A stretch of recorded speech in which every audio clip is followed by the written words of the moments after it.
Naam, hujambo na karibu tena mpenzi mtazamaji, ni kupashe ripoti ambazo ni wasiwasi ambao umezuka kuhusiana na uchochezi wa maandamano mapya mnamo tarehe 25 siku ya Krismasi mwezi huu wa Disemba nchini Tanzania. Bonyeza alama like kisha bonyeza neno subscribe na alama kengele chini ya video hii kabla nikutaarifu ripoti hizi kwa kina na kwa undani zaidi.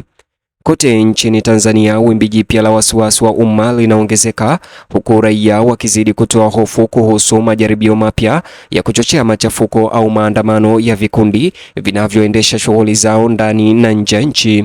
Wasiwasi huu umeongezeka leo kufuatia juhudi za uhamasishaji zilizofeli za Disemba tarehe 9, tarehe ambayo ilikuwa imesitizwa kwa wiki na wapinzani ambao walijaribu bila mafanikio kuzua machafuko nchini Tanzania.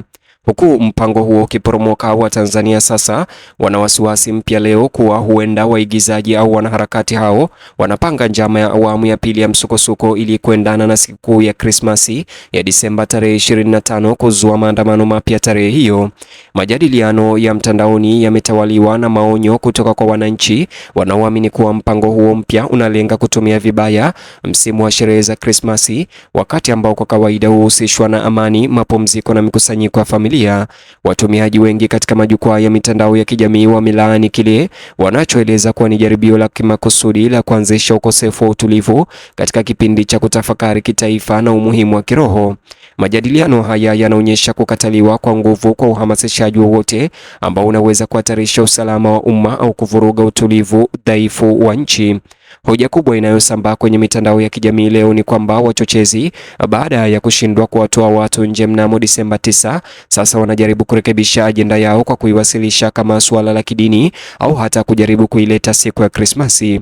Waangalizi wanasema mabadiliko haya yanaonekana kuwa ni ya kimakusudi, yaliyoundwa ili kudhibiti hisia na kujenga hisia ambazo zinaweza kufanya maandamano ya Disemba 25 yaonekane kuwa ya utetezi au ya kidini badala ya kuendeshwa kisiasa. Wachambuzi wanaonya kuwa mbinu kama hizo ni za kawaida katika maeneo ambayo wachochezi hujaribu kugeuza migawanyiko ya kijamii kuwa injini za migogoro.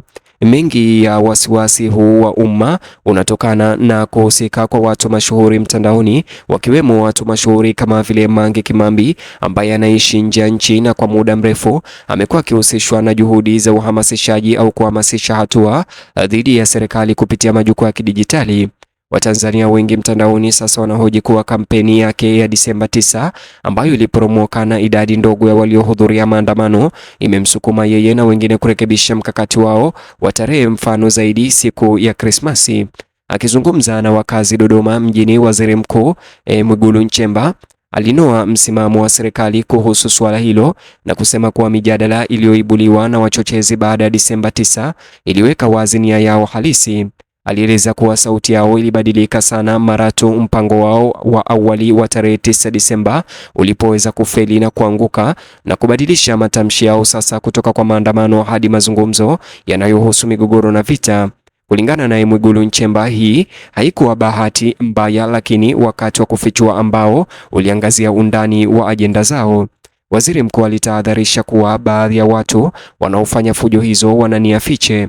Hivyo aliwataka Watanzania kuzingatia simulizi zinazosambaa katika baadhi ya maeneo ya mitandaoni, akibainisha kuwa baada ya tukio hilo la Disemba 9 kushindikana na kufeli, wachochezi hao hawakutaja tena maandamano, badala yake walieleza kuwa ni vita na kuwataka wafuasi wao kuendelea na mapambano. Alionya kuwa lugha hiyo inaakisi mbinu zinazotumiwa katika nchi nyingine za Kiafrika zenye mali asili zenye thamani, ambapo mivutano midogo iliingizwa katika migogoro mikubwa. Akiendelea na maelezo yake, Waziri Mkuu Mwigulu Nchemba alitoa wito kwa wananchi wa Tanzania kutambua hatari zinazotokana na masimulizi yanayolenga kuibua vurugu. Alisisitiza kuwa Tanzania imeshuhudia majaribio ya kuzusha mifarakano hapo awali na kwamba mijadala hiyo mipya ni sehemu ya maandishi mapana zaidi yanayotumiwa na watu wa nje wanaonya kuwa mataifa ya Afrika yenye rasilimali nyingi. Alitaja mifano ambapo migawanyiko ya ndani iliongezeka hadi mataifa yakajikuta yameingia katika mapigano yenye uharibifu ya wenyewe kwa wenyewe. Aliwataka wananchi kulinda utulivu wa nchi kwa kukataa kuingizwa kwenye maandamano yaliyopendekezwa tena Disemba tarehe 25, akisisitiza kwamba wanaosukuma ajenda hawachochewi na maslahi ya taifa bali ni matamanio ya kibinafsi na ya nje. Waziri Mkuu amewahakikishia Watanzania kuwa amekuwa akifuatilia kwa karibu tabia ya watu hao binafsi wanaoeneza maneno ya uchochezi na kwamba vyombo vyote vya ulinzi na usalama vinafahamu mikakati yao. Alisema kuwa serikali imetoa ramani ya wigo kamili wa mpango huo na kwamba usumbufu wote wa hapo awali ulikuwa ni majaribio ya kuunda kisingizio cha ajenda kubwa ambayo inaweza kutekelezwa wakati wa likizo. Katika tathmini yake, mpango wa maandamano yoyote yale sio usemi wa hiari wa kutoridhika kwa umma, lakini juhudi za mahesabu zilizojengwa juu ya kutofaulu kwa msukumo wa mapema wa Disemba tarehe 9. Alionya kwamba msukumo mpya wa wachochezi unaoonekana kuwa jaribio la kuongeza hisia za kidini, akitumai kwamba tarehe takatifu ingewapatia bima ya maadili au manufaa ya kihisia ambayo hayakuwepo wakati wa majaribio ya awali. Waziri Mkuu alikariri kwamba ujanja kama huo hauna nafasi katika nyanja ya kisiasa ya Tanzania, akisisitiza kwamba nchi hiyo imekuwa ikilinda amani hata katika kipindi cha mpito wa kisiasa. Aliwakumbusha umma kwa mabadiliko ya maana hayawezi kupatikana kupitia mikakati ya hila inayohatarisha maisha na kuvuruga umoja wa kitaifa. Aidha, alionya kuwa wale wanaohimiza machafuko mara nyingi hudharau matokeo mapana ya ukosefu wa utulivu. Kuongezeka kwa mvutano na mipango na wasiwasi ya kwamba wachochezi huenda wakapanga Disemba 25 kuandamana kumeibua wimbi la kampeni za kidijitali zinazotaka amani, huku wananchi wengi wakiwataka Watanzania wenzao kujitenga na maandamano yanayopendekezwa. Umma umezidi kuunga mkono wazo kwamba umoja na usalama wa kitaifa unapaswa kutanguliwa kuliko wito uliobuniwa kisiasa au kuchukua hatua, haswa katika kipindi kinachokusudiwa kusherehekea.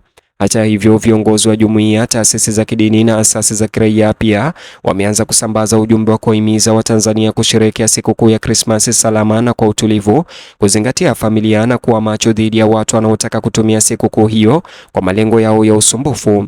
Wengi wanaonya kuwa kuhudhuria maandamano yaliyopangwa kunaweza kuwaweka watu kwenye hatari au machafuko yanayoratibiwa na watendaji wanaofanya kazi mbali mitandaoni na uhalisia wa maisha ya Mtanzania.